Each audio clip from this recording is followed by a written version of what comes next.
I think loneliness, of course, is one of the major problems we're facing as a species, especially in the West as we start to get more elderly. And I think the lack of interaction that we've seen during the pandemic has revealed just how important this is for us.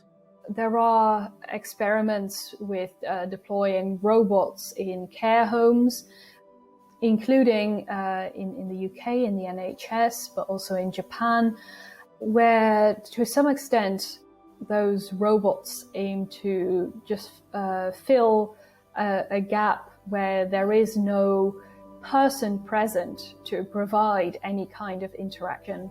And it has been suggested that we could use AI-based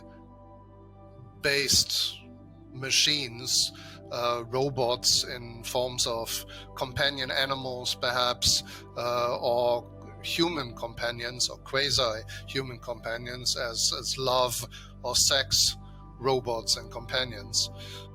The question is, of course, will that do what it is supposed to do? Will we be less lonely if we have an artificial companion? The current state of AI technology and companion robots being used to supplement human interaction for often elderly humans or patients sort of suggests that we're willing to allow just good enough companionship. The technology is not at this stage advanced enough to provide the full human-to-human interaction that's possible when a family member visits an elderly person in a care home, but robots can provide some elements of that. It could be helpful, but only if you see it for what it is, which is essentially a big toy. And having something to play with when the alternative is having nothing to play with, that's fine. But what worries me is if and when these robots are going to be used to replace human contact.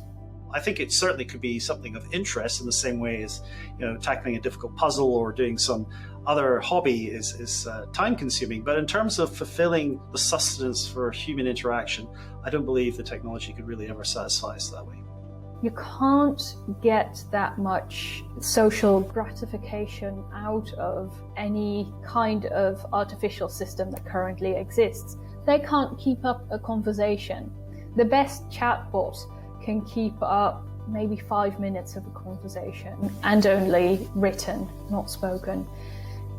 And that means that it will feel fake.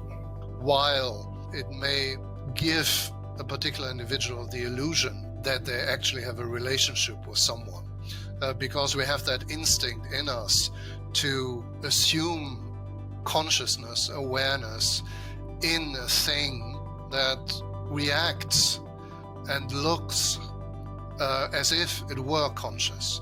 That is why children like to play with dolls and stuffed animals, and they develop a kind of relationship to those artificial beings. But of course there's nothing there, and after a while they also learn that there's nothing there, and which also means that there's no true relationship. And adults also find it easy to project emotions, feelings, reactions into artificial beings. And that's why for a certain while we may, even though we're still alone, feel in the company of an artificial being that we're not alone. But I think we will wise up very quickly, and the fact of our being alone doesn't change, because there's no there's no person at the other end of the relation. So it's not really a relationship at all. I think it's probably unlikely that humans, or at least most humans, will form strong emotional attachments to machines if they can recognize it as a machine. If, of course, they're fooled by the artificial intelligence into thinking that it's sentient, that might be a different issue. But I think that we naturally have this category of what it is to be human, something that we learn very early on as babies and children, and I think that sticks with us. And although it's possible that maybe in the future the technology will become indistinguishable from sentient life, I think at this present point in time it's highly unlikely. And moreover, I think if we know that a machine is a machine, then we'll have some real resistance to forming emotional attachment. Well, whether relationships with robots can ever be fully satisfying depends on who you are and what you want. Some people actually like to be alone. Some people find it difficult to have relationships with other real people, because real people are difficult.